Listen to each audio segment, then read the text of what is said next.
assalamu alaikum bandiraɓe musidɓe tedduɓe yeeɓiyankoɓe Windere TV onon kala on calminama e mbadi kuttidindi caggal calminade noon ko yettude Allah tigui dokkuɗen kattan ha mbawen artude e émission meɗen jeere sen mbi émission meɗen jeere noon eɗen gandi ko sodde e yeyde hande noon eɗen ɗo henna e parcelle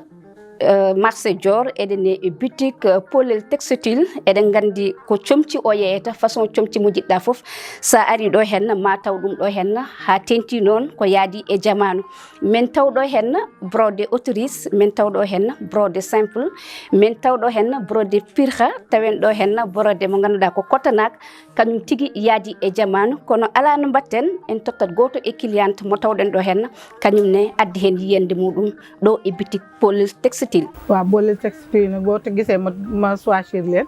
seeni tissu yi dafa rafet seen bagage daal macha allah doo ci am dara loo ci kii te soo ci comme man damay jaaye boo ciy jaay da nga ciy gis sa bopp waaw dañ lay defal prix yu baax ba pare jaay la tissu yu yomb rafet teg ci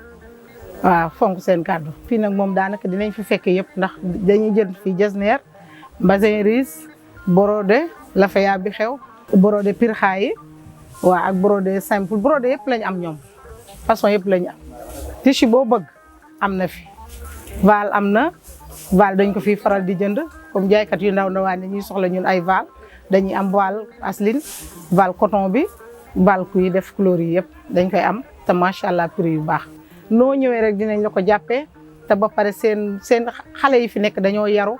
ni borom bitik bi yaroo rek noonu la xale yi yaroowee loo bëgg daal da nga koy am macha allah te kaddu bu neex ndax njaay kaddu bu neex la du prix bi ngay defal nit ki mais njaay dafa ànd ak kaddu bu neex nit ki soo ko accueillir rek ba sa kanam ubbeeku rek moom day sawar te ñoom dañoo mën a accueillir macha allah ñoom dañ ko mën. waaw surtout nag seen lafaya ñi nga xam ne moo xew léegi nit ñi dañ ko gën a bëgg te mu bari fi lool macha allah drap am na fi moom daal rideau sax am na fi macha allah lu jigéen di soxla mu ngi fi te yomb na te neex nañ waxal macha allah. wax dëgg yàlla lépp a fi am fii tissu góor am na fi la fil mi ngi fi am na wisse yi nga xam ne jigéen da koy soxla góor da koy soxla tissu góor yaa ngi nii modèle yëpp moo fi am te macha allah yomb na lépp a fi am dara yaa ngi ne ko noonu tigui bandiraɓe enen tigui naniri noppi meɗen oɗo cliente jaltuɗo joni joni ɗum noon so tawi on jiiɗi hebde Polel textile numéro téléphone o ko 77 519 mbaɗa 29 35 keɓaɓe so tawi ko numéro goɗɗo noon ko 78 321 mbaɗa 41 06 keɓaɓe ɗum noon ala no mbatten en jaahat kadi jokken ha joni émission meɗen taw ko ɗo e Polel textile noon ene yeeye val so tawi en mbi val noon ma taw ɗon val brodé tawa ɗon val asli tawa ɗon val simple tawa ɗon val florette tawa ɗon ko ganduɗa hoorema kadi ko darabuji tawa ɗon rideau ji baɗɗi fayida machallah ɗi ganduɗa koko yaade e jamanu to sawi a waɗi ɗum tan machallah yimɓeɓe foof mbaɗata respecté ɗum noon ala no mbatten e kettoto gérant o kañum tigui arana en hen garten kadi joni joni e yewtere meɗen. assalamu aleykum bandiraɓe, assalamu aleykum aduna foof mi salmini onon foof ko musidɗo moon sehli moon Abdoul Sall ko boutique Polel textile wiyete eyyi ɗo ko façon genre tissu foof nen ɗo kala ko jiɗɗa nen ɗo guila brodé nen ɗo ɗiɗo fof ko brodéji won ɗo ɗiɗo fof o fof ko brodé won ɗo o ko val brodé won ɗo ɗum ɗo ko brodé pirika wiyete ɗum ɗo kewi joni hen aduna ɗum ɗo ko lafaya won ɗo oɗo ko jasner kes won ɗo oɗo kadi ko val brodéji gon ɗo ɗiɗo fof ɗum ko jasner won ɗo kedde jasner ɗum ɗo kadi ko brodéji gon ɗo ɗiɗo fof ko brodé o fof ko brodé o fof kadi ko brodé ɗum ɗo ko bazin riche won ɗo kala ko cohluɗan en hen waɗi vert menthe waɗi saumon waɗi blanc rouge brodé pirikaji gon ɗo ɗiɗo ko brodé pirikaji ha joni ko brodé pirika original won ɗo oɗo ko monica wiyete ko gonduɗi he kalaji kewɗi joni sukaɓe rewɓe mawɓe foof ne ɓornomo oɗo ko kala won ɗo oɗo ko 5 woni hen he kala won 7 2 mètres e 5 o woni brodé kewɗo joni oɗo kadi garini he cotonade en garini hen nane o woni cotonade ko kewɗo joni yimɓe fof darata cotonnade original noy ha moy o cotonnade original wondo aywa ha joni ke ngari he yodo oɗo ko tilwite til o woni kewɗo joni machallah yimɓe fof no parnorom ɗum waɗi couleur aji makko fof kala mo jiɗɗa he couleur mo woodi machallah o ko tilwite oɗo woni lafaya ko yimɓe dartata ko yimɓe fof maynata ko o woni lafaya o woni lafaya oɗo ko lafaya bulo bikku wonɗo garɗa fof couleur aji fof ne godi hen ɗo e Polel textile lafayaji ɗiɗo machallah ɗiɗo woni kewɗi joni ne waɗi bleu bic ne waɗi kala ko jiɗɗa waɗi rose bonbon kala couleur aji fof ne wodi hen ɗo e Polel textile marché Dior ɗiɗo kadi ko borode aji péri kaɗi jeeya ha joni oɗo ko borode machallah borode kes kewɗo joni borode kes machallah kewɗo joni prix original pirha ko oɗo tagi yimɓe no mbi pirha oɗo tagi yimɓe no mbaɗa pirha ko original wonɗo couleur aji fof ne woodi hen mo cohluɗa fof bleu bic bleu turquoise chomo fof no woodi hen machallah ɗo e Polel textile marché Dior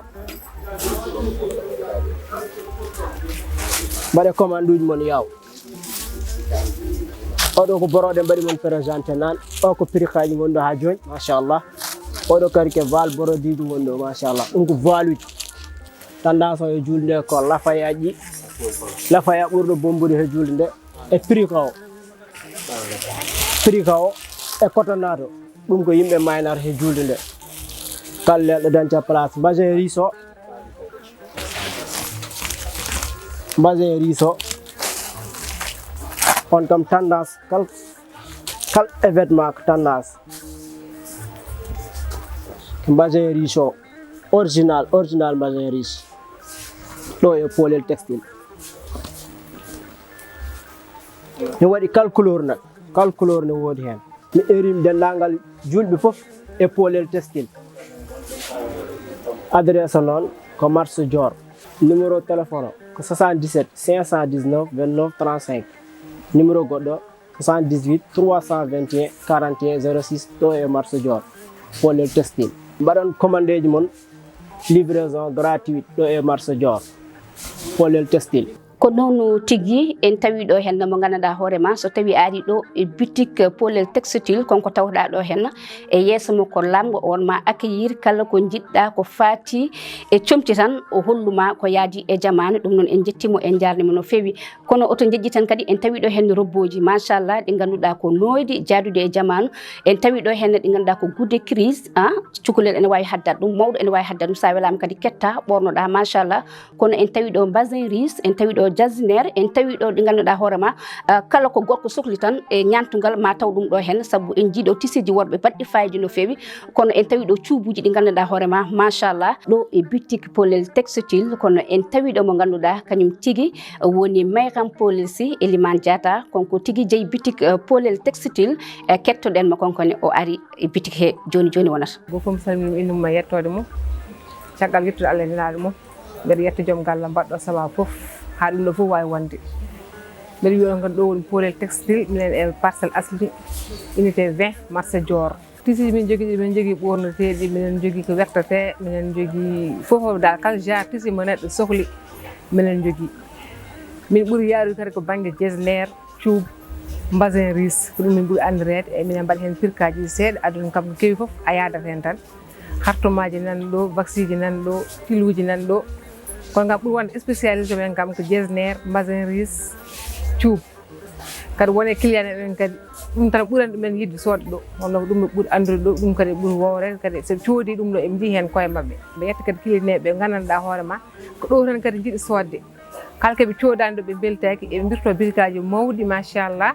taw no ɓuuri yirdinade no ɓuuri fewde mais ɓuurani taɓe tan arde ha ɗo ɓe cooda qualité min jogui o ɗum noon mbeɗa yettaɓe no fewi mi yetta client ɓe no fewi soko Allah minen jeeyi en gros minen jeeyi jesnere en gros cuubi no woodi en gros mbasin riso ne woodi en gros e goɗɗi ɗi kadi fof ne woodi en gros minen mbaɗ détail mais mon ɓuuri yaarude kam ko en gros o sok Allah amen jeeya vaccine ji amen jeeya kaalaji amen jeeya robboji amen jeeya couvre-lit amen jeeya darbaji simple amen jeeya rideau ji amen jeeya filafil jesner filafil simple fof ene ɗo minen jeeya pensap fof ene ɗo taw ummoto ko Dubai neɗɗo sohli ene wawi arde ɗo mo wawa arde o kadi ne wawi waɗede feere no heeɓiri amen jogui client ɓe Mauritanie amen jogui client ɓe Mali Gambie région ngaji ɗi fof Fouta en fof ɗo neɗɗo wawi wonde fof so heeɓi coordonné ji amen somin jokkodiri men min mbaɗa vacance ne heeɓiri juuɗe mum ene tawe ɗo e marché Dior unité 20 ene tawe Aslem eɓen marché Aslem kadi ko toon woni yummo o ɗum noon wandiraɓe sehilaɓe onon erama ne garton e pôle textile fof ene ɗo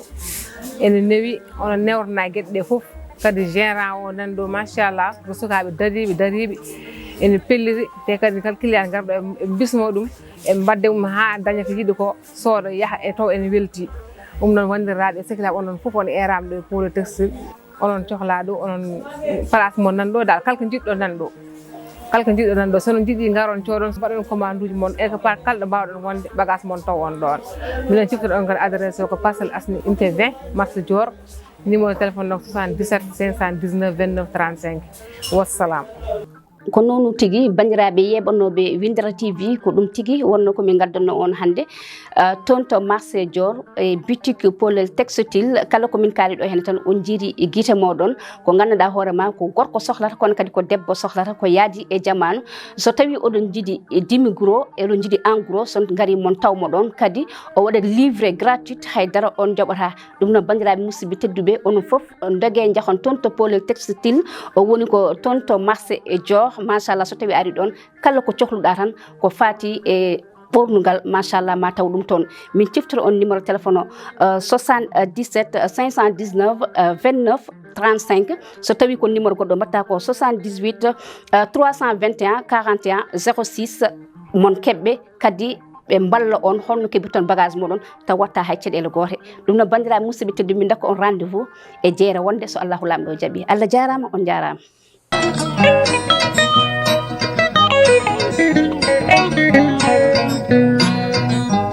Aminata Jama